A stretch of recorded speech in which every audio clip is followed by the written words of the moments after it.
Buongiorno cari amici e benvenuti anche oggi nel canale del vostro Marietto Veneziano. Da come avete visto dal titolo, oggi vedremo ad esempio il karma.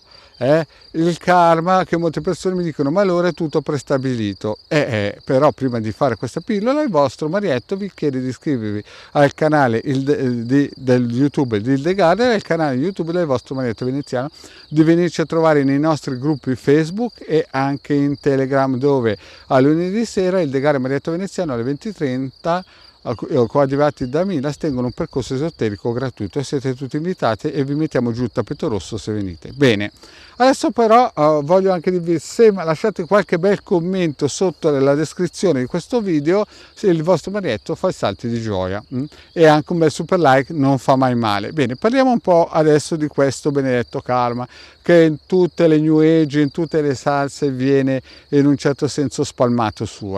Quando non si sa cosa dire si prende in mano il karma per giustificare le cose così cos'ha.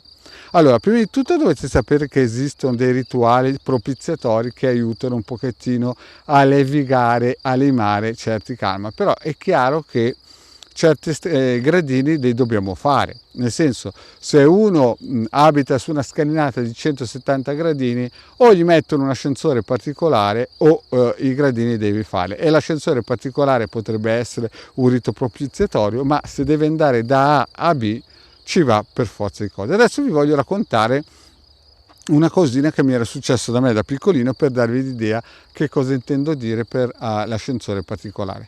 Da piccolino, verso gli 8 anni, mi hanno fatto vedere la mia vita nel futuro, e il vostro Marietto, visto che aveva già preso una moto da 300 kg in faccia, ha detto: io questa cosa qui non la farò mai. Quindi sono andato sopra un muretto alto 3 metri e mi sono buttato giù a pesce, a volo d'angelo. Infatti la mia specialità da piccolino, il mio padrone di casa diceva che era il volo d'angelo.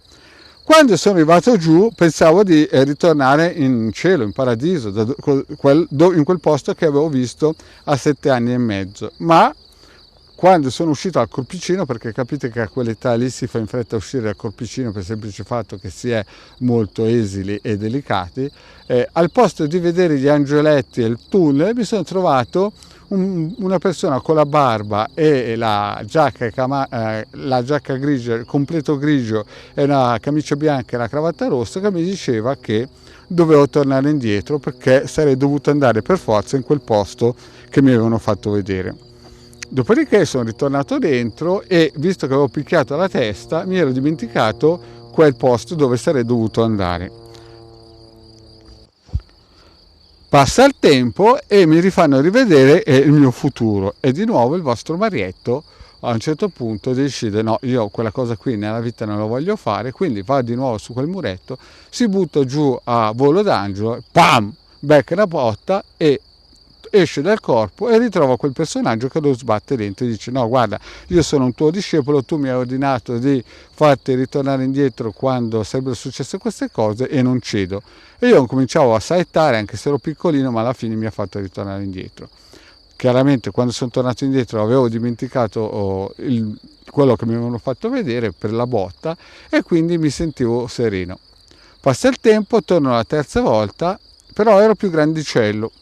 E la stessa cosa mi dicono: guarda, e mi fanno vedere cosa avrei dovuto fare nella vita. Di nuovo il vostro Marietto caparbio va sempre su questo muretto, ormai ero abbonato ai voli d'angelo, si butta giù per la terza volta. Questa volta però ero troppo grande e quindi prima di uscire dal corpo ci ho messo un bel po' e ho sofferto tantissimo.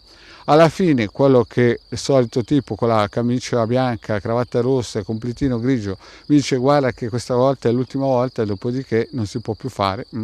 Allora mi risbatte dentro, sento un dolore fortissimo entrare sulla crapa, no? E però questa volta il vostro Marietto rimane quadriplegico. Ho pensato: che bella fortuna, morale della favola, cosa succede? Sono stato un mese quadriplegico. A un certo punto il capitano degli Alpini di Torino va nel futuro, prende le staminali e io ricomincio a camminare. Il problema è che per un mese, essendo restato atrofizzato, avevo tutti i muscoli che mi facevano male, praticamente non riuscivo più a camminare. Al che è venuto il mio padrone di casa, mi ha preso per i capelli, mi ha fatto fare 3 piani giù per le scale, mi ha riempito di botte perché dovevo camminare assolutamente, perché sennò i miei muscoli avrebbero sofferto troppo. Morale della favola: quella cosa che mi avevo visto per il futuro che dovevo fare, l'ho fatta. No, certamente vedendola con gli occhi di un bambino erano cose gravi, però la vita è quella che è, il mio karma era quello che era, quindi cosa vuol dire questo? Che se noi abbiamo un karma da fare, nessuno ce lo può limare o evitare, però possiamo fare dei riti propiziatori, possiamo avere dei sigilli, come si suol dire, planetari che ci aiutano, insomma, al posto di fare la scalinata da soli, magari aprendo alcune volte alcuni pezzi della vita possiamo farli con un ascensore. Il pezzo si fa lo stesso, la distanza si percorre lo stesso, ma almeno abbiamo delle stampelle che ci aiutano.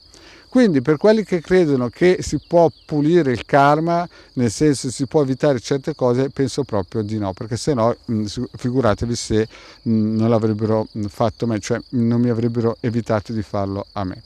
Però lo dovevo fare e quindi tutti devono fare. Un'altra cosa però anche importante da capire è che noi abbiamo un karma, però siamo anche un po' in un certo senso limitati, non esiste il libero arbitrio, perché da come ho visto ci sono delle entità che comandano dei gruppi di 300-400 mila persone e se non sei più che sveglio, nel senso a livello spirituale, queste persone riescono a imprimere a questo gruppo di persone, di esseri umani, il loro pensiero. Bene, cari amici, detto questo, il vostro Marietto vi saluta, vi chiede, se non avete ancora fatto, di iscrivervi al canale di Hildegard e di venirci a trovare nei nostri gruppi Facebook e Telegram. E come vi ho detto prima, sarei felice se metteste sotto un commento di qualsiasi tipo, chiaramente favorevole. Grazie cari amici e alla prossima, ciao!